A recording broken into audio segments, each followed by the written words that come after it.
Hey guys, this is Coach Derek, co-host of the Soapboxing Podcast. Man, ever since I found this Anchor app, I tell you, podcasting has become a lot simpler and a lot easier to do. They distribute the podcast over several platforms, and you have to do no work. I tell you, man, if you're interested in doing podcasting, you need to download the Anchor app. That's ANCHOR.FM. You can get started today with the Anchor app and do whatever your heart desires.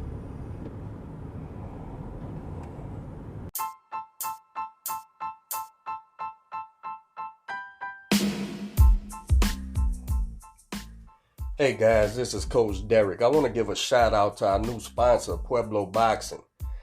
Y'all be sure to check out Pueblo Boxing. They have unique and high quality boxing gear and novelty gifts. You can find the gear at soloboxing.com. That's SOLO boxing.com. Check it out, man. They do quality work.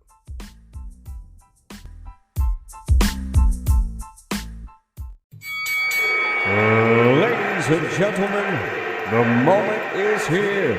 The main event of the evening. I'm Jeremiah Gallegos, your world-class ring announcer, to introduce Soapboxing Podcast. And now, to introduce your host, Derek, a.k.a. Coach.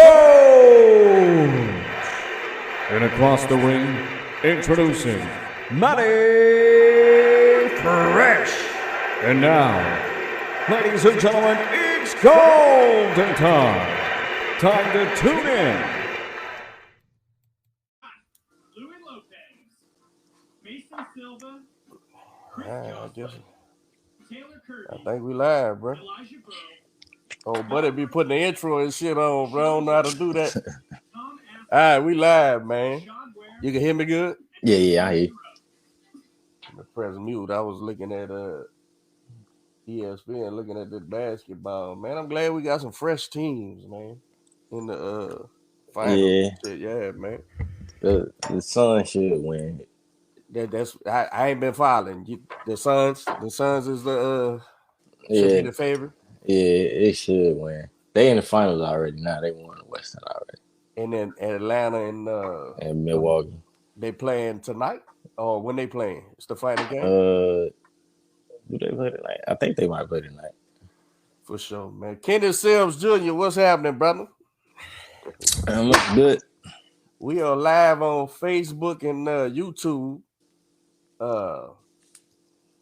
I got a guy I'm a fan of, man. I wanted to get on the show and he obliged me. How you feeling, brother? I feel good. I just been.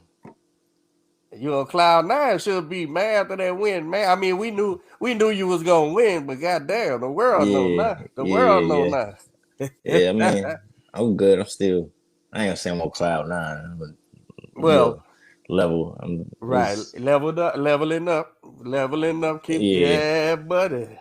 Hey, man, I want to do a little. Let you run it down for me. You know, your boxing as far as your amateur achievements, and just a quick summary, and going to the pro ranks. I know I watched I seen the thing on Showtime. It was Showtime, right? The doc. I seen that, but man, I really was very uninformed, bro, about you till I met you and watching you fight in person up there at the gym. Yeah. So, which is how I became a fan. But, yeah, if you would, bro, give me the background, man. Well, in the amateurs, I won a lot of junior tournaments, like national tournaments, like Silver Gloves.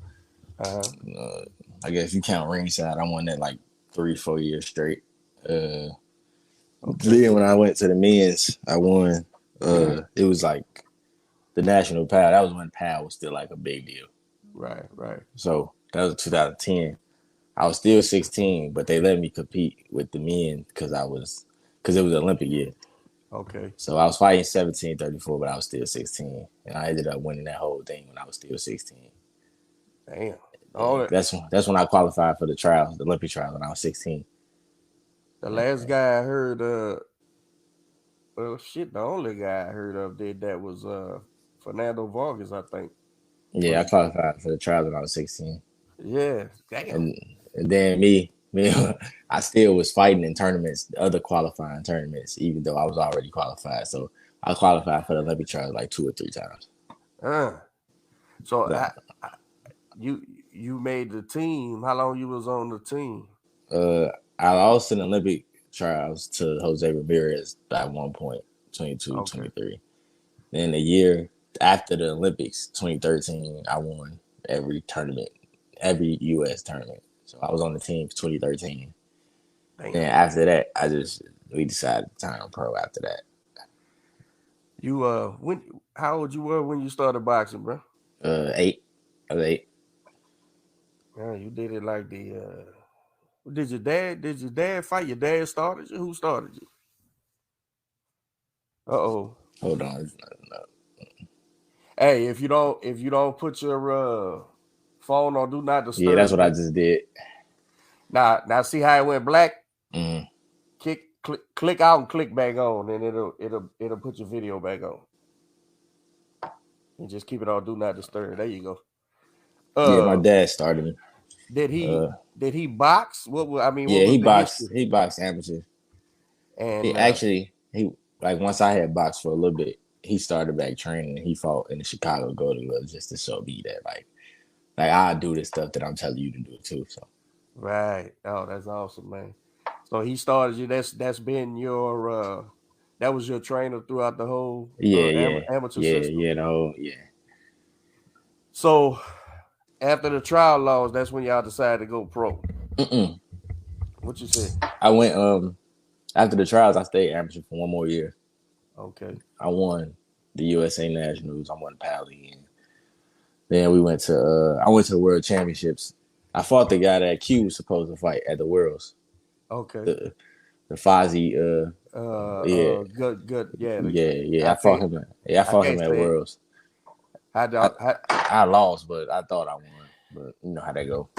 Yeah. I don't like to in the professional game. I don't like to play that. I be like, if the judge, because what they do is the final say. It don't matter how you feel about it. So I be wanting the fighters to say, if they was able to take it from me, then they took it from me, so I lost. I need to make the adjustment. Yeah. I don't never say I got robbed. I thought I won. Yeah. Whereas in the amateurs, it be some glaringly obvious shit that you be like, man, hold on, what are they talking about, man? But still, it's important for the fighters to say, okay, I allow them the ability to. Yeah, my dad always had me like that. Like, I don't know. We never say I got robbed no matter what. Yeah, bro. I thought I won. That's it. That's the most I'm gonna say. I know some guys, bro, some coaches, man, they never lose a fight. Yeah, I know some too. It's a robbery. It's a robbery. Man, I thought, man, I don't know why they do me like this. I'm like, God damn, bro, I be watching you lose all the time. Yeah, it's always a robbery with some people. For sure, man. So you stayed in it. Damn, hold on. Tell me about that fight though. Cause we were supposed to fight him. Tell me about that fight. What did he do well? What he didn't do? I don't think we ever gonna fight him. So. It's on YouTube too. Okay. I don't know. He just knew how to work that system pretty much. I guess that's a thing. That's a real thing. Yeah, they know how to win the amateur fights, man. Yeah, I'm disappointed. We didn't. Man, that was gonna be a significant win right now at his. Yeah, he would have handled him too. He ain't, as a pro, he ain't really look too good. That was the second Loma guy did that shit to us. Oh, what the second one? I didn't know it was the second one. We was fighting. Did you see when we fought Wine Cola, the Philly guy out of Boost gym? Yeah. We were supposed to fight Loma's chief sparring partner then at 54. And 2 weeks before the fight, he pulled. No.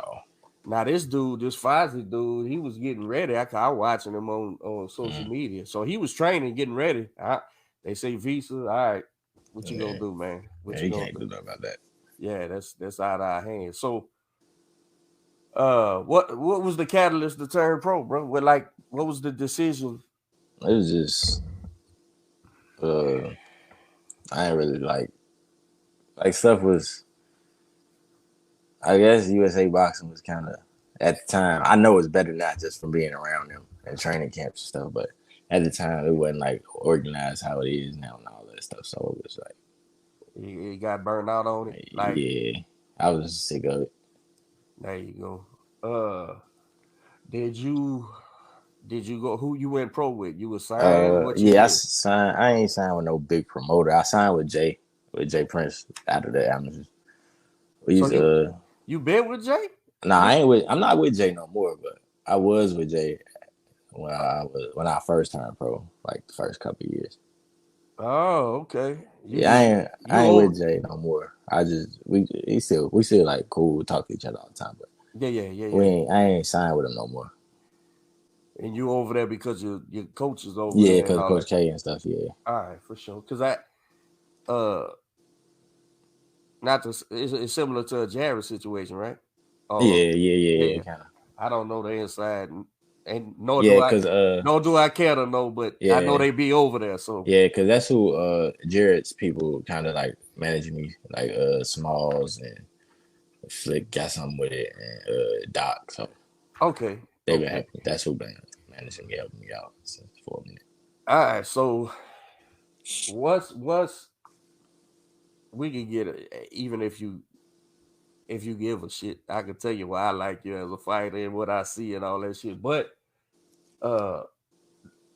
after seeing you up close and sparring and watching you spar with everybody and shit, and I mentioned what I mentioned to you when you was fighting this. Yeah, I remember. All right. I said, fucking Kenny. Me and Q had this talk. I said, fuck. Man, I might even say it because I'm very vocal. I might even say it while y'all was sparring. This motherfucker could fight or something because I'm quick to say that shit. Yeah. And so me and Q was talking. He was like, yeah, man, fucking kid's bad. I said, yeah, man. So prior to you fighting Elvis, I think that was your first fight since I've known you personally. Yeah, it was. Because you just been training. Yeah. So I did my little looking at box rec and shit. How the fuck did you draw to that Love kid? Montana? Oh, yeah. I mean, you can go watch that fight. How the fuck did that happen? Was he on a promotion for them or something? I mean, I was on my promoter card, but I was the B side in the fight. Ah, man, fuck. That shit don't make sense to me. I got to watch that fight. I can't see that shit happen at all. It's on the internet. And no shot at that dude, bro. I don't know him. Yeah, Montana cool, but yeah, I don't know him, but I'm kind of. Yeah, I mean, everybody said I won that fight. So, all right, but once I'm on the squad, I just be like, hey, man, I don't see how that's gonna happen. But I'll go watch it. Everybody said I won that fight. Like Steve Farhood had it. Like he had me watch 2 or 3 rounds. I won that. So it was on the 2. It was on Showtime. It was on Showtime. Yeah. Ah, fuck. All right, I'm gonna go check it out. You all right? So that aside, so I'm looking at the fights and I see you had the 2 losses, right? Mm-hmm. And I said I got the action. Yeah. Which I had the because I got the thing open now. To see with Chinea. Yeah. Chinea. The first what happened with this? So after the second round, I ain't say nothing about it. I never said nothing about it, but. At the second round, I couldn't throw no real punches with my right hand because I had to get surgery right after that fight on my elbow. What was wrong? I had bone spurs. So like, say if I blocked a punch and it like did this, my arm would shut down for like a round or 2, or like I miss a right hand, it like overextend and I would be able to like. So I was hit throwing the right hands like this a lot of times, just like. I wouldn't even call that an arm punch. It was just like just sticking it out there like a stiff arm or something. Yeah, I couldn't.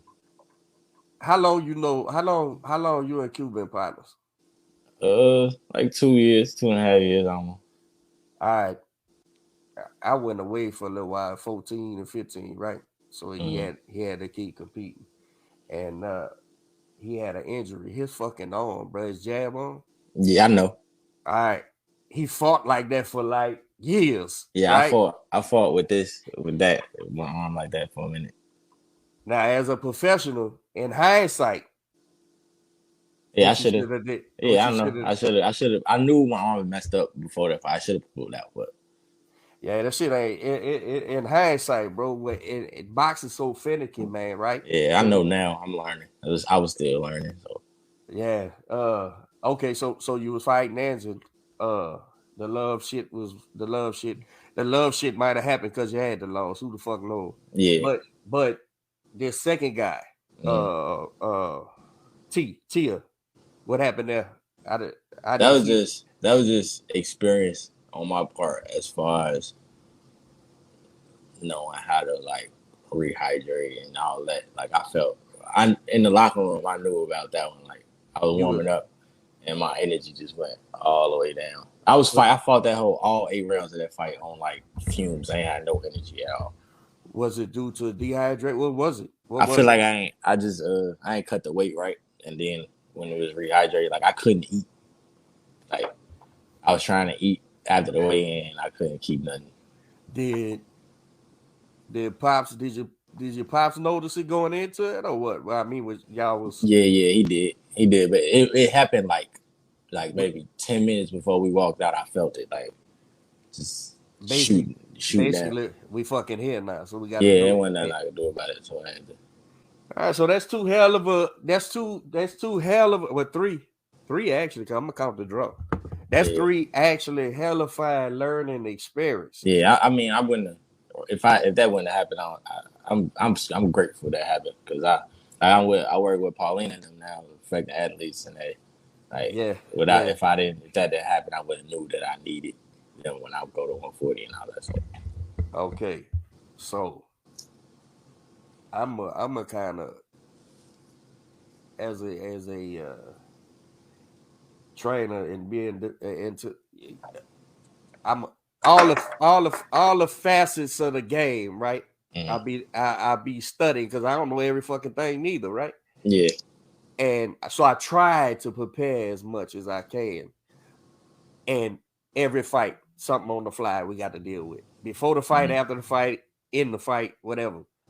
So when I look at careers as a whole, when I look at guys, first of all, I determine whether or not, in my opinion, I think guys are good, right? Mm-hmm. And then I look at the career paths and all this type of things. And I look and I say, okay, how does a good fighter use everything to his advantage, right?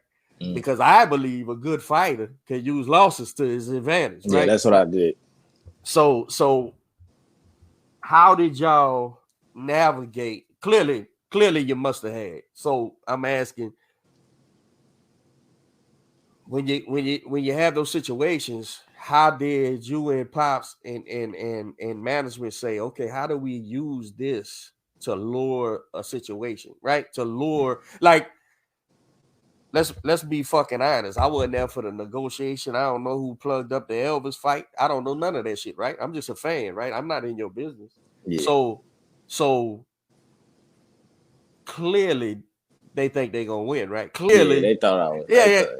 Clearly they dropping money on this kid, right? And so I don't know how much of money he see, but they spending money on it, right? So I knew going in, I'm like, this and shout out Elvis, man. I hope you bounce back, bro. I hope you fucking get a situation for yourself, because I see they dropped it and all that shit. Mm-hmm. It's a cold fucking world, brother. It's boxing, right? And you're only good as your last fight. Yeah. But I consider myself as a trainer, I consider myself a good scout, right? And I'm going, ooh, somebody fucked up here. because here's why. I'm watching him when he's blowing cats out and shit early, right? The cats that really don't matter. The cats that they put you on the tube to build you up. And I'm like, this young fella, yeah, he might get swat, but he's very, very, very, very limited. Very limited, bro. And hopefully he's tough, which I think he pursued. I think he not pursued. He showed in a fight with you that he could take them shots and keep getting hit. And I was like, man, this is a bad fuck up. This is matchmaker fucked up thinking. Had to be, bro. Unless the plan was for him to say, "Okay, it's time now. Let's put him in there stiff." Yeah. That could be an option too, right? I mean, that's probably. I think that's some of it because they. I mean, they was talking about. I mean, they was kind of like talk about him like how they rush a prospect. So, Right. I mean, they was kind of thinking they was gonna do that with him, so that might have been. So that's your two things. Your two things is somebody fucked up, or they saying, "All right, we got to show and prove now. We spending money on this kid. Yeah. Somebody's feeding them, somebody's putting them up, somebody's housing them, somebody's taking care of Freddie Roach on that end, whatever the case is." And so I really think Top Rank, bro, from the outside looking in, and I know some people over there from dealing with them, but I really think they got a system, bro. Like it's a verified system they use that they stick to it. Because when your promoters up there saying, "I don't give a fuck if Bud Crawford stays or goes," and that's your own promoter, you know what I'm saying? I'm like, they at a point where, hey, we spending money, so what you want to do? Now, I don't know who's right or wrong in that, and I wouldn't speak on it, but I see from the beginning, Kenny with Top Rank, they do that, bro. Like they put them kids in there, they get a crop of kids. And at some point they test them. If they don't make it, they get cut and they bring in the next crop of kids. It's almost like they do their shit like some kind of baseball farm team or something. You know what I'm saying? Now, if that system works, and clearly they know how to build fighters, build stars and shit, good. But I think it could have very well been, bring SIMS in here, because if he can't get with SIMS, we wasting money with this guy, so get rid of him. You know what I'm saying? Like you were the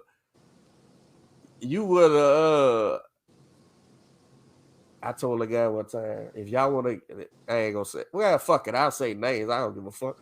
I say, tell De La Hoya and them, bro, if they want to get rid of their Cobbs kid, we'll come over there and get rid of them. Yeah, I seen them fight last week, 2 weeks ago. One of them. Yeah, we'll come over there and get rid of them for you for a nice little chunk of change, man. You name the fucking rounds. I don't give a fuck, and Quentin don't give a fuck. I know. He done said that on social media and shit. But I'm thinking, not that they didn't want the kid. I'm sure they wanted the kid, but they said, let's put the pistol on him. Call SIMS over here, and if he can't pull the trigger, all right, you're out of there. On to the next one. Do you believe that was that kind of situation or no? Or you think it was just a fight? They didn't winner take, the winner wins, whoever wins, whatever. I mean, like, I think they was trying to see what all he could do. So they was trying to, like, put him in there with something different that they hadn't seen him with. And it just so happened to be me. So they intentionally found a skilled fighter to test him. Is what you believe? Yeah, I think so. I think because it was time for him to get tested in that kind of way. So I agree. Well, I seen that shit happen. I seen what was happening before it happened. So, and I'm sure you did, and your coaches did. So let me ask you this: have you talked to them since then? Are you getting a situation with them too, or what? Oh, I don't. My uncle and Smalls handle. They just bring it to me when it's done. When it's time to make a decision and stuff, and I just good deal. I know it's gonna lead to something, man. With you won the WBC US title, right? Yeah. At junior welter. What they call it, super light or junior welter? They call it super lightweight. Okay, super lightweight title. So, what's the biggest out the horse's mouth, bro? How you enjoy coming to Houston working with Cade professionally? Like, I mean, I love it. It's just like everybody, the people that's around all the time. So that helped me. Like when I'm at home in Chicago, can't nobody do nothing with me. I'm like the best person at every gym I go to. So can't nobody do nothing with me. So can't level up like that. Yeah. So when I'm out there, it's just rounds for me to get better out there and in Colorado Springs, like Bud, all of them, like everybody pushing each other, like even the shit talking, like yeah. Like out here, can't nobody talk crap to me because they can't do nothing to me. So you wash them up, man. Yeah. What's up, Creole King, man? You good, brother? You see who I got on this show? Somebody made a. Can you see that? Nah, I don't know. See. Okay, it might be on the okay. It's on Facebook. All right. Yeah, I can't see it. The little bubble comes up. Yeah, you see, I got this killer on here, huh? Yeah, I get all the good people, bro. Hey, so what was the catalyst to coming to Houston and get with K? For you, I'm saying he's co-training with your dad, right? Yeah. Okay. I had been with K for a minute before he started going to Houston. Okay. Like I was going to Virginia and DC training with him in Colorado when he was still with the USA team and stuff. Okay. But so the pandemic, that's kind of what made us end up in Houston because Houston was open and we were still trying to train and stuff. So he just called one day and was like, he told me and Jared to come out there. So then after that, we was down there for like a long time. So man, I had been training with K for a while. Y'all have had that relationship forever. Yeah. Like even before I started training with K, I gotta talk to K. Like Shakur, like my brother, like my little brother. So like even when Shakur was getting ready for the Olympics, K called me like, Shakur wants you to come out here and train before we go. So like that was like 2016. Like I knew K since I was like 15, 16 years old. Okay. It seems to me, first of all, he's a great guy besides anything. Shout out to Coach K. That's my homeboy. But even like when Q made the team and was coming back and forth, when he would come home, he's like, Coach, man, this dude K, bro, he's a great guy.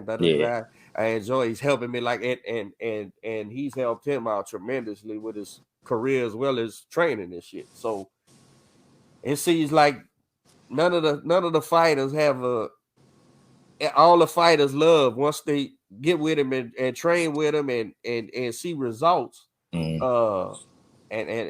the squad itself, that squad you got, bro, over there, man, it speaks for itself, man. Yeah.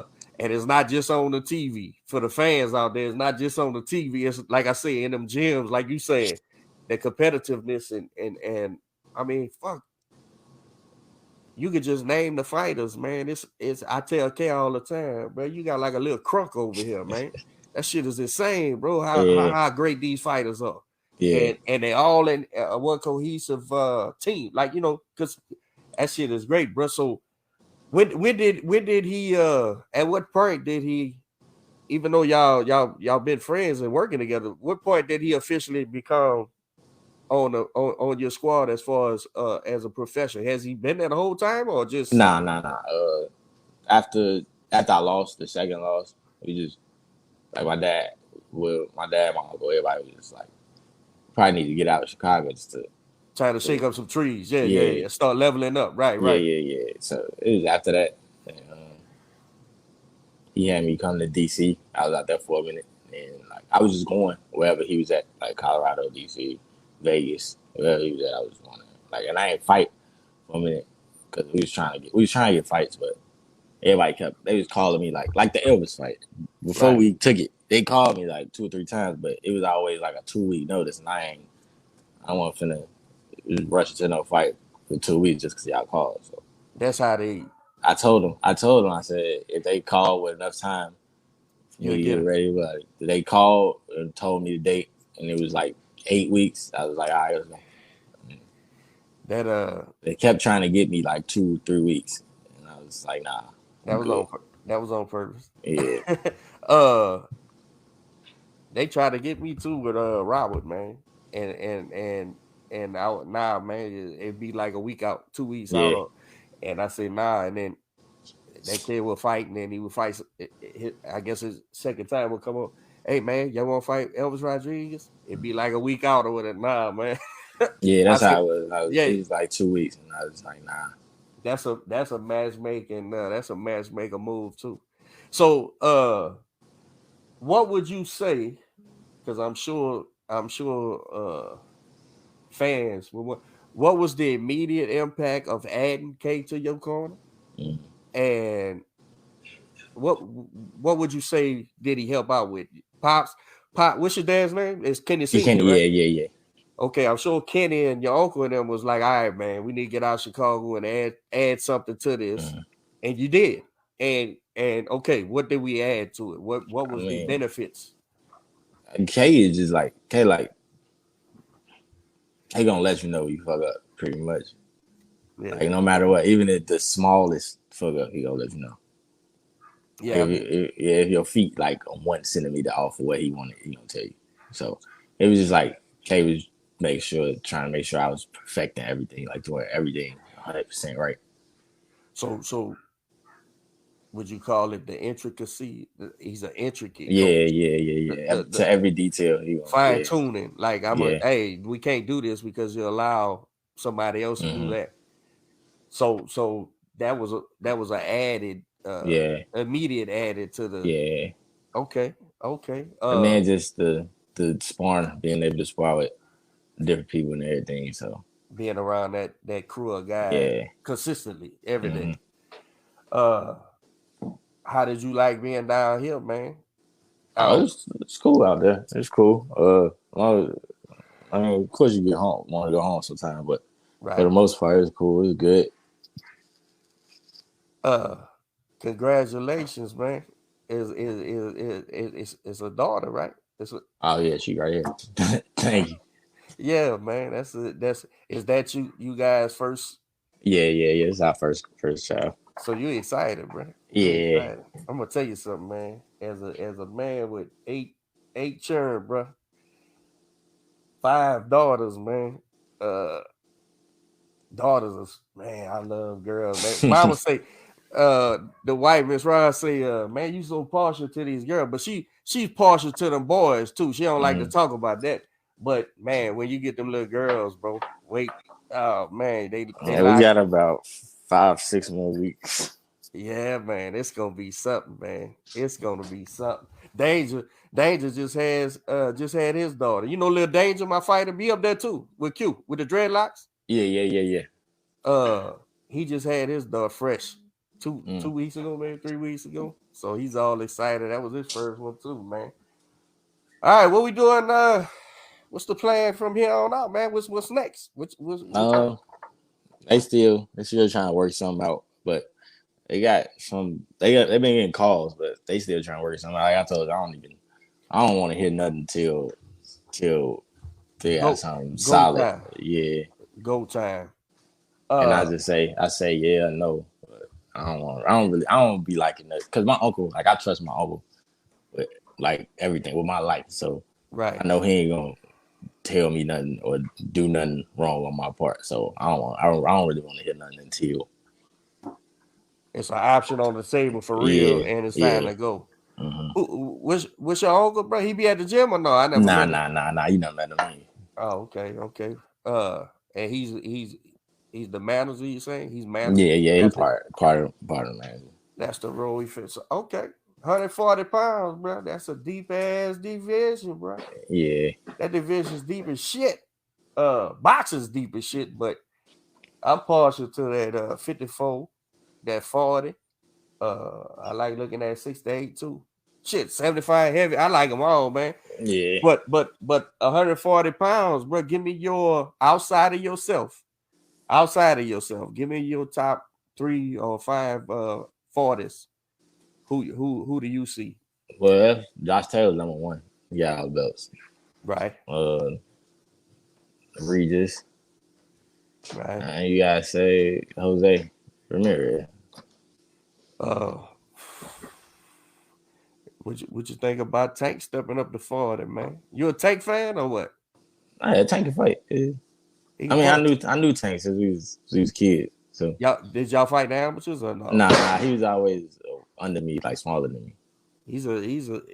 They tell me I don't know. Yeah, I'm happy for him. They tell me he's a little bitty guy. Yeah, Tank small. Yeah. Yeah, man, that 140 division, bro, is something. I don't think Tank gonna stay at 140 though. I think it was a.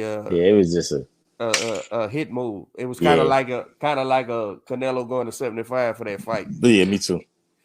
I was never no big Tank guy, man, but the last couple of fights, man, I was Tank. Yeah, Tank. A lot of people say Tank. They don't know. They don't know because he ain't had to do it. But Tank could box. I didn't know. I was one of those Tank guys. He ain't just a puncher. He could box. But he's a frightening puncher too, though. It looked like he collapsing, boy, man. When he did Lil Santa Cruz, I was like, shit. Yeah. That was because he was going uphill on that one, man. He was behind like a motherfucker to me. and caught that boy and put him to sleep, man. But I think T.O. was gonna be up there shortly. Forty's just gonna get stiffer and stiffer, man. And it seemed like to me, man, you in the right company with the fighters, with the squad to have you sharp and ready for whoever, man, as you pushing up to get them titles, man. Cause I know that's your intention. It's every fighter's intention. Yeah, I ain't here to just be messing around with it. Yeah, man, fuck that, man. And at about, how tall are you, Kenny? 5'10". Yeah, you ain't no little guy neither, bro. At your weight class, man. I remember I was telling Regis one day, he was at the gym. I said, say, bro, I said, because he was looking for sparring and shit. And I know sometimes y'all go over there too, but me and Regis used to spar a lot. Okay. I was like, man, you need to go over there by Jay and them, man. Them boys is bad, bro. Yeah, he came over there and watched a couple times. Yeah, but when I used to be at Main Street, a lot. Me and Regis used to spar a lot, like almost every session. Me and him was sparring. Fuck, man, where I was, man. This was wild. This was before I started training with K. Me and my dad was in Houston at Main Street training. Okay. And I was sparring with Regis when he was in that tournament. Oh yeah, the Super Series, the World Boxing Super Series. Yeah, I was sparring with him a lot when he was in that. So it was good work. Y'all was working hard. Yeah, it was good work. Yeah, Kenny, man, I tell you, bro, I was very immediately. I wanted to know, and I think I asked you on something, messaged you on something. Whose idea was it to come out in the fourth left-handed? Because I saying you said that.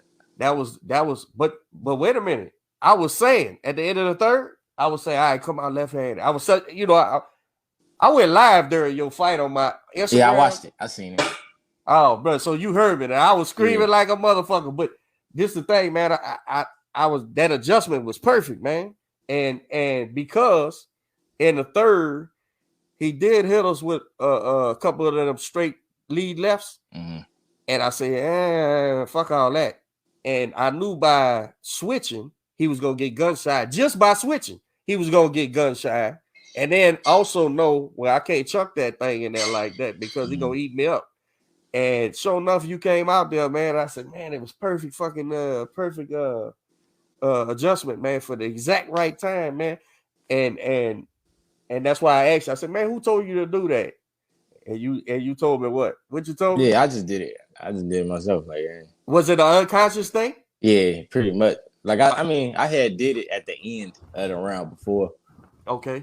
And I seen he slowed, like he kind of got paused a little bit. Yes. So I just that's the pause. I don't never know in my head how I'm gonna come out in the beginning of the fight. So the whole day before, I was in my head thinking like, am I gonna start the fight southpaw? Or I don't never know until I get in there. I'm glad you didn't know. I'm glad you didn't for that adjustment when it was time to do it, because had you came out, here's my thinking.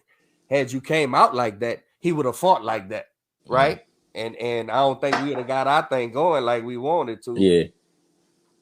And then the adjustment meant then you just went to walking him down when you switched back. It didn't fucking matter, man. That shit was beautiful. But as a trainer, let me say this. And you tell me whether you agree or not. A lot of you kids, bro, when y'all fighting so long, bro, you don't even realize. You think you're freestyling. Nah, man, your body's responding. Your body's that's how I was. I thought I was in we had it planned, but I was freestyling a lot. Like, but the body's saying, the body's going unconsciously, but it how would I say this shit? Subconsciously, you going, that bitch hit me twice. Now you can't hit me. You know what I'm saying? Because I had jabbed and I ain't get off the line after the jab. He caught me with, like, he ain't hurt me with nothing the whole fight, but he had called me and I was like, all right. No, I didn't see you buzz never. Yeah, because I was talking to K while we was fighting. I got hit with a jab. He was like, I was like, my bad. Oh, that's demeaning to a fighter, bro. That takes shit out of him, man. That's why, when I be in the corner, I don't give a fuck who y'all, man. When y'all get by me, Yeah. Oh, we gonna have them conversations, bro. Yeah, because I was like, my bad, K. When I got hit, and like pretty much anytime I got hit, I was like, my bad, K. I got it. But that shows how in tune you guys are. But it also shows the fighter, the opponent. He sees that shit, bro. He's like, what the fuck is going on? Especially when he ain't doing it. I give you a story. I give you two of them. Jamel, we were sparring Jamel one day, and they came by us like that, and I started talking to him. I said, "Oh, watch out, Q. The champ's mad. Look at him. He's mad. He wants to get it back." So, just so happened that day he got out the ring a little early too, mad and shit, but just frustrated in his performance. Maybe. Yeah, he's an angry dude to be seen. Like I ain't never met him, but. Yeah, he's. I'll say this, and it ain't no shots. Fuck anybody. Look at social media. He's just emotional. He's an emotional. Yeah, I ain't never met him. Yeah. He's an emotional guy. He wants to win like a motherfucker, right? Mm-hmm. And another time was we were sparring. This happened recently. Q was sparring with a guy, and he says the guy. He said, "Coach, do you know I can hear you? What you telling him, huh?" And I said, "Yeah, we don't speak the same Spanish, bro." Could Quentin be like, yeah, you see it, yeah. And so I love that talking shit, bro. It shows you in tune with your fighters in tune with you. Y'all seeing the same thing. So if you catch a little shot, you say, "My bad, I see it." You already telling him, "Yeah, I know I need to adjust and fix that thing, man." I tell you. That performance, bro, was beautiful, man. And as like I say, as a fan, bro, and seeing it come to fruition, your ability that I've learned over the last year is like, and just only the few times I seen you, I could handicap this fight, and that shit can go just like this. And I think the one thing I said prior to you leaving the Colorado, I said, Kenny, this fucking he don't have the ability to box. Yeah, I know you told me. And I said, long as you don't fucking get hit and try to get it back and shit, get mad or whatever, he just ain't got it, bro. And I think it was evident, man, and that he was in over his head, bro. Yeah, like, after the second round, I was like, nah. You was convinced then, like, this dude ain't got nothing special. He ain't finna do nothing else different.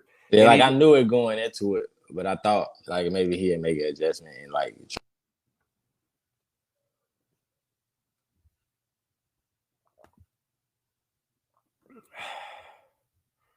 I lost it, bro.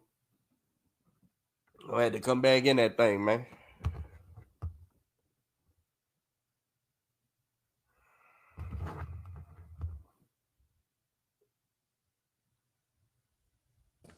There we go.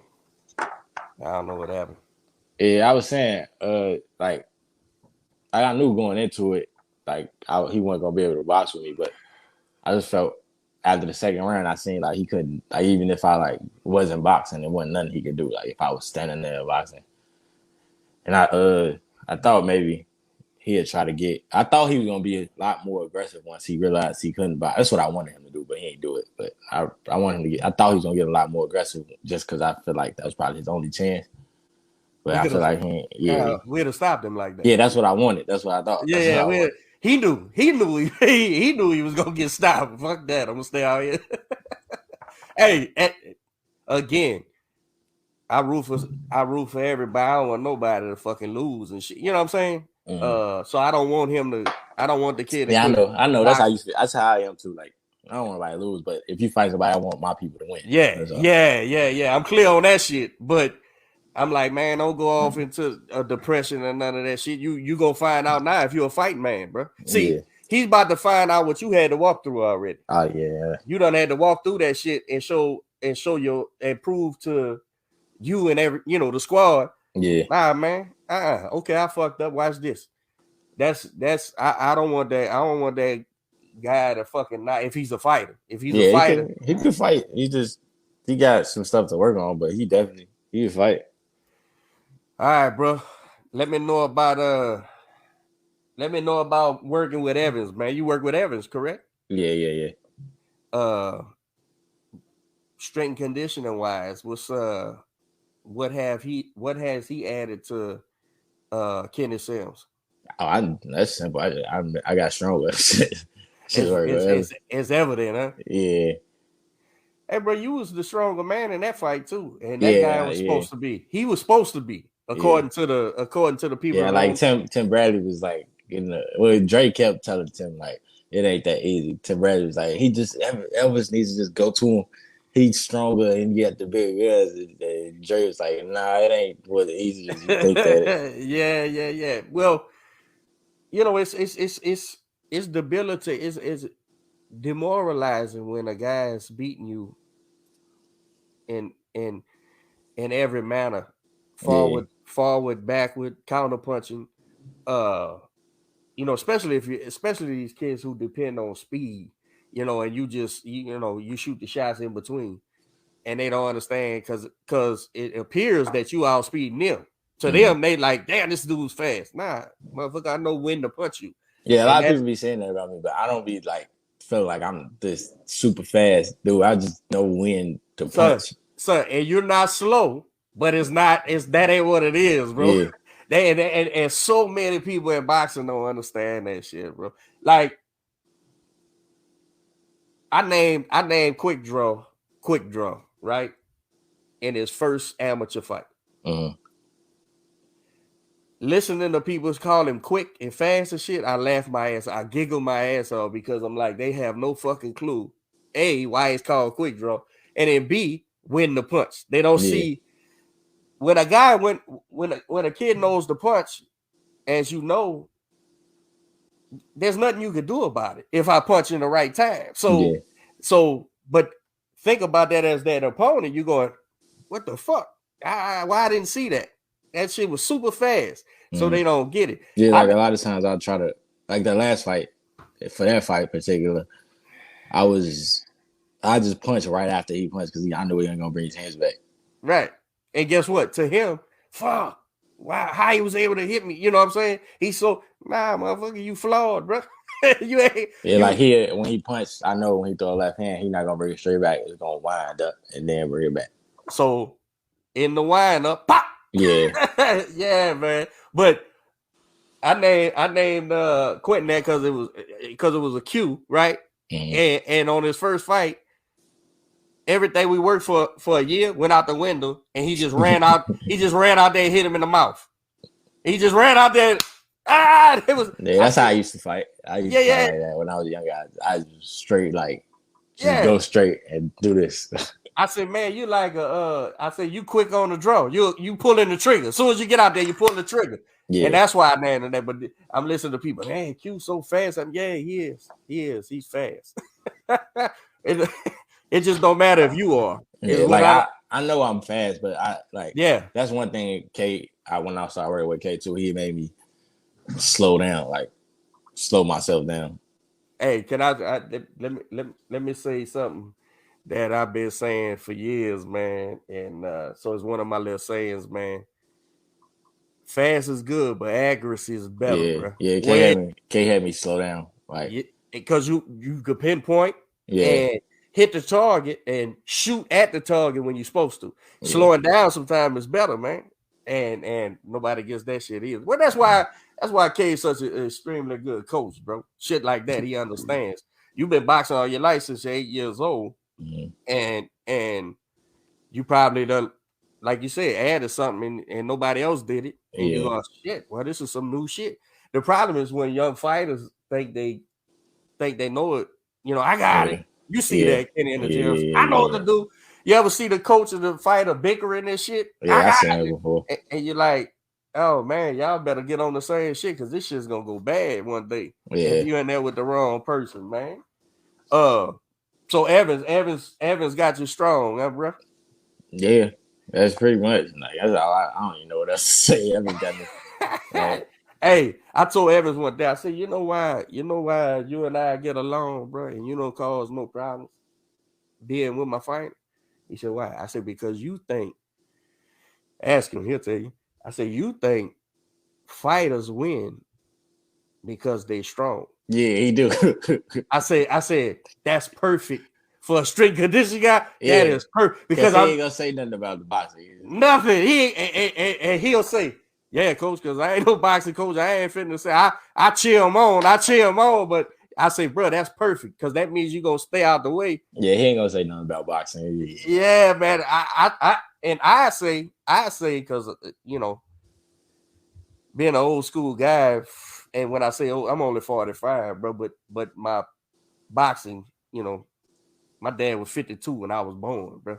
My shit comes from way back, and so I learned still, and I was a big no that strength and conditioning shit, because I always said a boxing trainer supposed to condition his fighter for a fight and strategize, right? That's all we do is strategize and condition. So I had to learn that when you get a guy that's a sports specific, conditioning specific guy, he can add some shit that I may not know. But the problem is there's as many fake strength and conditioning guys as there is fake boxing coaches. And so it's watered down. So when you find a guy that gets you stronger and you can go, okay, that's less on me. I ain't got to worry about that shit, man, because he got him strong. Now you find you a strength and conditioning trainer that thinks boxers win because they strong. That's even better. Make him strong, and I ain't got to worry about it because we gonna do this other shit. I tell you, man, he and everybody, bro, says he gets him stronger. Does his job, and it's beautiful to watch. Man, he be so excited about y'all, man. He just wants y'all to win like a motherfucker, man. So. I love to see him flourishing the way he is, man, as a strength coach. So with you being down here, bro, your pops is in Chicago, right? Does he still got a team? He still coaching kids, got a team? Yeah, he coaches kids. Like my dad worked for so in Chicago it's like a different park districts. And a lot of them it's like maybe 20 something park districts that got boxing programs. So my dad worked for the city of Chicago. Like the city of Chicago got its own like circuit of boxing program. So he's got like a park. He's got a park. He's over. Yeah. So even when I was younger, like so Chicago, they have it's basically exhibitions that helped me too. Like as far as amateur boxing, so they got these things called exhibition show fights where we fight each other in 16-ounce gloves. But that help you get used to a crowd. Like it's like a real fight, but you fight in 16-ounce gloves. The pressure for a kid, the pressure of people so it being don't there. Yeah, so it don't count as a fight, but it help you get ready. It's like sparring with a big crowd. So like that's valuable. That's valuable. Yeah, it's like a real fight, but we just got head on 16-ounce gloves. So all through while I was younger, I was fighting them, and they had one like every week in the summer. So I was fighting them. So when I got to I turned open when I had like 5 fights at nationals, but I had a lot of those park district. So yeah, things, you was more experienced than what people understood. Yeah. When I was a kid, man, I caught the last ass end of that in New Orleans. We had that. It probably was nowhere near the size of Chicago, of course, but there was still boxing in the recreation districts because I was broke up according to they call it parishes, but it was broke up to certain sections of your parish had parks, and mine was Pard, and then I know in Avondale they had one, but I caught the last bit of that park boxing where people where kids could go sign up for football, sign up for basketball, sign up to box, and a lot of guys younger than me don't even remember that shit in the city, man. And it's sad because New Orleans was such a steep boxing capital at one time in the country's history. A lot of people don't even know. Like you being your age, you probably don't know nothing about it. But in the 60s and 70s, we had world champions and Ali and them would come fight in the dome and shit. Yeah. That's how I feel about Chicago. They don't have don't be no boxing here. Like that's why you got to put it on your back, bro. Yeah. Go get it, man. Go get it, bro. That's hey. Regis program, right? I know he's based out of Houston and shit, but that's a New Orleans guy to the. Yeah, I know. I came to when he fought in New Orleans, we drove down there because I was in Houston training. And I was sparring with him, so we drove out there. When he fought, it was a top rank card, they brought it out there and he fought. When he won a world title, bro, he brought a world championship back to the city for the first time since like 68, bro. 69. So a lot of people don't even know, but for me, that was everything. You know what I'm saying? This kid brought us a world title for the first time since Willie Pastrana, bro. That's so fucking far back, man. And I just be rooting like a motherfucker, man. So I'm sure Chicago. And if Chicago still, well, what's the problem, bro? Y'all, if they have the boxing in the rec, is it not a lot of kids fighting? No, I mean they had that still. I'm talking about like professional wise. Like I don't. Oh, that's what I'm saying. You know business stuff. That's what it is. They don't got nobody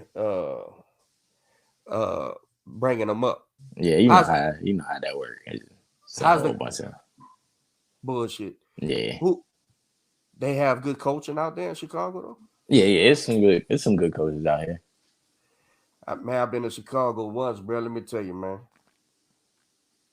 I was driving through that motherfucker. I don't know where I was. I was with another guy. I said, well, this ain't nothing but a big ass fucking New Orleans, man. Get me to the airport, man. Fuck this place. It looked like a huge, whatever section I was in, bro. It looked like home, just giant. You know, like the hood, bro. Some giant. And I said, man, well, I know all about this shit. Yeah, and you ain't go downtown when you was here? Nah, bro. I don't know where I was, man. But wherever I was, I know I was going to that airport. What's the big airport? O'Hare. I was going to O'Hare. Yeah, that ain't even Chicago. That's on the outskirts. So we went through some part of that city. Yeah. That was so I don't know what side of town we was coming from neither. Man, I don't know, bro. But I was like, yeah, man, I don't know none of these people, bro. You could take me to the airport, man. Because if it remind me of home, bro, hey, man, I done seen this shit before, bro. We can go on home, man. But I would love to go down there and learn about the city, like with a guy from there. You know what I'm saying? And check it out and see the culture and everything. Because I know it's I love Chicago. It's a completely different thing. Yeah, it's a completely different thing than where I'm from. I'm at the bottom of the map, and y'all way up there, man. Yeah, my girl, she went to school in Baton Rouge, so she was in New Orleans a lot. So that's about 45 minutes outside the city, man. Yeah, she went to Southern. So okay, nice. Yeah, Kenneth, bro, I'm glad to get you on, man. I appreciate it, bro. I appreciate you. I'm a super fan, dude, and I'm gonna rock with you, bro, to the end, man. Cause thank you. I see when I look at the field, bro, when I look at the landscape, there is no fucking reason you not in there. Yeah. With that world championship, man, and right there in that mix, man, because you got the ability, bro. You got the ability, man, and the determination. I'm a big stickler to, for better or for worse, bro. I read everything, bro. I read it all, bro. So I'm watching the weigh-ins and everything, and I'm gonna tell you something, man. I seen that. I said, whatever jitters Kenny may have, because I'm sure he does, it's a fight. I said, man, I don't see nothing that says he don't know he's going there to do a job. And you know what? That I don't know. It was weird to me. That fight, like the day before the weigh-in, usually I can't go to sleep. The day before the fight, I go to sleep easy, but like that whole week leading up to it, I don't know what it was, but I just was like, it's like I was on that one. I didn't even feel like I was fighting. Like, let's call it you was in the zone, bro.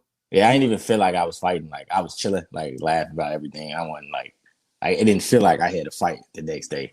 That's what I seen, and I seen that whatever. That's what I mean. If something was there, it wasn't bothering. It wasn't in the way. Whereas what I read from him, I seen that too. Because he at that way and he tried to like. Yes, and the problem with that is this. The problem with that is this. Why are you trying to convince yourself? Yeah, that's what I be thinking. I be like, we got to fight anyway. Like, I'm here, man. I'm here. I signed the paperwork. I'm right there across by the room. I'm here, man. So that's I like for young guys to not when you don't see nothing from that shit and you didn't. It was almost like when you was standing there for the pose and shit. Like I wasn't paying no attention. He wasn't even there. You was like, yeah, all right, motherfucker, let's go.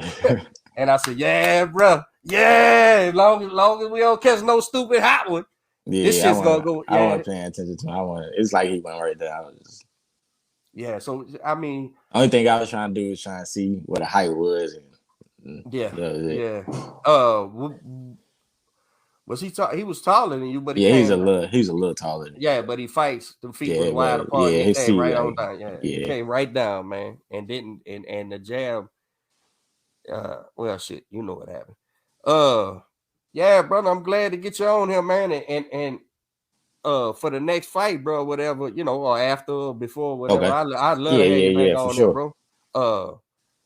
Jared was supposed to come on, bro, but all that, you know, what he was dealing with, bro. Yeah. So I didn't push I asked him, and then he was like, and he responded to me, so I was like, I'll get with him later, and then that fight happened. So y'all get back on. Yeah, I told him like every day. I'm happy to see that he working out already. So he back working out already. So I went on a rant, bro, on my last podcast with I saw it. I watched it. And I believe that shit with all my motherfucking heart, bro, because I sit there and I look at that guy, bro. And I came to him organically becoming a fan. Now a couple of years ago, just from watching him. But I was a fan for a different reason than what, say, I'm a fan of you. It was a whole different reason. Like, I was like, this kid's determination, man, when the chips is down, bro, and he keeps coming and he's gonna get you, man. I said, man, that's drive out of this fucking world, regardless to whatever I seen with the boxing, right? And people, oh, coach, you tripping. I said, man, look, when I picked him to beat who's that fucking Cuban, everybody? I picked Jared Hurd, bro. I was in such the minority picking that dude, and I was like, y'all don't understand, bro. When Laura's all this pretty boxing's gone, Jared Hurd is gonna keep coming. And he's gonna be punching that dude in the fucking head, bro. And so he won. And it was another fight. I can't remember that I picked him.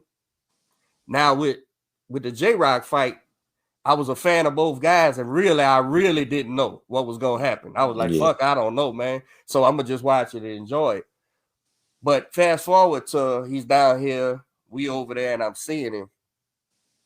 And I'm seeing him boxed up, and hell, we sparring him, right? And I'm going, oh, K's doing what K does. I see it. I'm like, oh shit, this guy is a fucking problem now. Because you get all what he had added to this. This is a fucking serious problem, man. And with that first fight he had with him against that Hispanic kid, I can't remember his name. Yeah, he could have stopped him, but K told him to keep working on. And I knew it. And guess what? I was doing the same thing for your fight. I was watching his fight. And I said, don't you do it, Jack. Keep on doing what the fuck you doing. You classing this dude, because what you're doing is you're performing, right? Everything you learning, bro, which shows your skill as a boxer. Yeah, like the last round, K was like, all right, go ahead. And then as soon as he dropped him right as soon as he. So man, I believe all that shit with Jared, bro. That guy, and again, I don't know him like you. And I only know both of y'all from what I see. And I think as long as he wants to fight, he's a fucking problem, man. And this last fight here, it is what it is. Yeah, I think that was honestly good for him a little bit. Use it to your advantage, because I think because just knowing him, like I talked to him, and I see like he back in the gym already and all that. Like I think it was good for him. Just getting his mental back. Here's the one drawback. Of losing that fight. I mean, I know he gotta work his way back up. But here's the thing. You know beyond a doubt, okay, Charlo's got every excuse now to not fight you. So he's got to use it to his advantage and come through the side door, bro. And what I said on that thing, like, hey man, what's wrong with 60, man? What's wrong with getting rid of them dudes at 60, and when he comes up, he got to go through you. So rather than that, now I don't know what he's gonna do. It ain't my business. I'm just saying I don't believe I don't believe. I'm glad you saying he ain't took that shit drastic, and he's in the gym and shit, because guess what, man? That fucking kid is the truth, man. And so keep banging these boys out, and you. Let me ask you something. Right now, off of that loss, he lost this last fight. If they say tomorrow, Jared signed to fight Triple G at 60, who you favor in that fight? Jared. I ain't all day. Triple G ain't looked last. And by vicious knockout. He's gonna get ready to do. I think that last Canelo fight took a lot out of Triple G. Who did it, man? Can you believe the people who say Yeah, I don't know. The second fight, to me, Canelo beat his ass. It wasn't even competitive. Yeah, the second fight wasn't close. It wasn't even competitive, bro. Like the first fight, I thought Triple G won, and Canelo my favorite fighter. But the second Canelo's my favorite fighter, and I had him losing the first. Yeah, but the second fight, he whooped Triple G ass. And whooped him how he said. Yeah, he said it before the fight, and they thought he was bluffing, and then he went out there and did it. Homie, when that boy went Mexican on him, and that boy was backing up out of him, I said, "Where's your Mexican boy now? Where he's at now? Let me see that shit." The problem was that Canelo made some mistakes in that first fight. Came out hot. He gave him too much. He gave him too much ground to that first fight. Yes, I agree with you. So, hey, Triple G wants a money fight. Coming off the loss, right? Same the zone trying to force him to fight Boo Boo. Let me ask you this. And I don't know if you might have to hit Boo Boo's from up north somewhere. Okay, Boo Boo and Jared Hurd fight. Who you favor in that fight? So you can't ask me that because I'm going Jared against anybody. I'm expecting, but I'm expecting the truth as far as I know because that's your squad. But I'm talking about ability wise. Who you favor? If you wasn't with Jared, I feel Jared, like Boo Boo. Of course, Boo Boo got a slicker fighter, but Boo Boo get sloppy a lot of times. You know who had a slick? Yeah. You know who had a slick style? Laura. Yeah, I know. You know who has? Yeah, he been getting ridden boys with slick styles, man. Boo Boo. Hey, I think Boo Boo would give Jared the opportunity to end that fight. Whether he likes it or not, he's gonna give it to him, and Jared's gonna take it. So he goes up there, becomes unified champ or something at 60, bro. Now you're right back. Yeah, that last fight, it was when it started raining, I thought they was about to say, "Hold on." Right. It's like I was sitting right by the ring, and like I was soaking wet. Like I seen the ring was soaking wet every time Jared moved. He was slipping. Both of them. I know you was there. So all right, let me give you a little brief assessment. You tell me if I'm right. It seemed to me, I don't know what happened prior to the fight or after the fight. I'm talking about in the fight. It seemed to me with the rain condition and the slipping, because they both, man, that shit's dangerous. Yeah, bro. Both of them. That shit was dangerous. Okay. It seemed to me at some point, just with that, it seemed to point to me that Jared said, "Fuck it. I need to get this guy out of here." And so he started just waiting for that counter to get him out of there. And I was like before you see the first round, before it started raining stuff, he came out behind the jab, everything. And the second round it started raining, and he didn't really have a choice but to fight. And my thing on the outside looking in, I was like, nah, Swift, just put the stick out there. Just put it out there. Yeah. So he could counter, so you could counter. That you have a better shot to get him out there. But it seemed like to me, Jared made the decision to just stand there and try to get him off the counter off what he was doing. And unfortunately, it didn't go his way.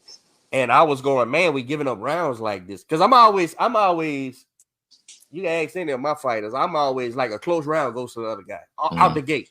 If we have to talk ourselves into how we won that particular round, we lost it. We lost it. So I was saying these judges might be giving this guy this fucking round, right? And then I didn't think that first knockdown was real, but he got the credit for it. And I was like, good. All right, good. That's a 10-8. But fuck, he clipped the dude at the end of the fight. Yeah, they ain't counted. I was like, he really hurt him. He really fucking dropped him. He hurt him bad, too. He hurt him bad in like the middle of the fight. And then the rain, he had to stop. And like, yeah, man. It's just one of those fucking things, bro. It was just fucked up. But again, I mean, that's another situation where like I don't want you to lose. Like I know Kuba. Like I know him too. Okay. But of course I won't. It is what it is. Right. It is what it is, man. Even after they fought, Kuba was like yelling out of the ring to me, talking to me, telling me he seen me fight like the week before and stuff. Like it ain't like that's one of them situations where I ain't want to lose, but I want to lose just because he fighting my people. Right. You got to be happy for. All right, you won. Yeah, I mean it's a big thing for you. It's a big, huge thing for you. Yeah. But Jared was up against it. That's what again. But all those things we talking about is why it shouldn't do nothing but just make you adjust the career path, right? Mm-hmm. Just adjust the career path rather than had he did a Jared Hurd on him and got him out of there in 3. Then he could go demand this fight over here once it was over or whatever. You know, you just got to change it and veer off and do your thing, man. But fuck that dude to fight, bro. He's gonna be straight. Yeah. Well, I mean, he boxed way better than before we started being close. He boxed way better than I thought that he could. Bruh, think of me. I was a fan. Nothing to do with his boxing because I wasn't a fan of his boxing. I was just a fan of the dude who would win fights that technically I would think he's not supposed to win, but I'm picking him. I'm so sure of it. I'm picking him, right? Mm-hmm. I don't do that shit. That ain't my thing. I'm a technique guy. And that shit was like, but no, this dude's a different dude. He's a different breed of dude. So then when I get down there around him and I say, no, he could box. So I go, could he always box? Or now he's boxing to add to his shit? No, I think he could always do it. He just didn't want to do it. His corner just would allow him to go in there and bruise. I think he just didn't want to do it. Like he's like, I don't got to do this, so I ain't gonna do it. Like, all right, that makes sense then because that's sure enough what he used to do, and that's what I thought he did in his last fight, bro. He just was like, I gotta fucking clip this guy, bro. Yeah, he told me like he ain't really like the ring. He didn't have a choice but to try to do that because he couldn't move. Like, well, you fucking twist your knee, your ankle, your hip. Like I know they gonna say like that's worked both ways, but I feel like it hindered Jared more because he the one with the height advantage and he was trying to box and stuff. Hey, let's be clear on that publicly since we're on the podcast. The other guy had to deal with it too, so it ain't an excuse. They both had to deal with it, but it absolutely hindered the power punching big guy for sure, man. I mean, he was slipping and sliding all around that motherfucker, man.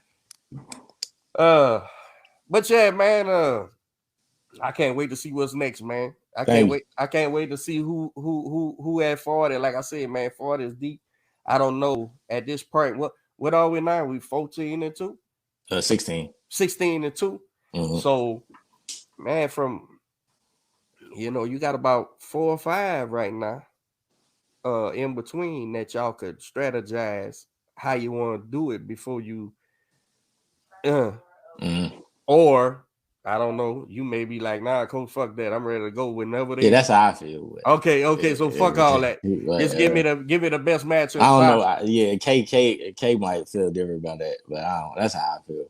Right. Well, I ain't gonna lie to y'all. Like I did an interview the other day, like last week, and I was like, they was asking me like who I want to fight and stuff, and I was like, I don't really care. I was just a metaphor. I'm trying to skip the line. So like, yeah, okay. So I feel like that's what they was gonna do with Elvis. They was gonna like push him and let him skip the line. So like he was gonna skip it. Yeah. That was like we said. You were either a watermark for them to see if he got the goods, or you was the guy they think it was gonna beat. That was a name for him to. All right, he beat Kenny SIMS. Let's get him that minor title or major title shot. Yeah. So yeah, if you know, a lot of people say they don't give a fuck, just line it up, but they be giving a fuck like a motherfucker. I'm thinking you trusting your people, bro. So where man, line that shit up. I mean, I'm trusting them, but just there you go. Well, shit, like I already told them, don't just bring me something when it's kind of I don't want to talk about.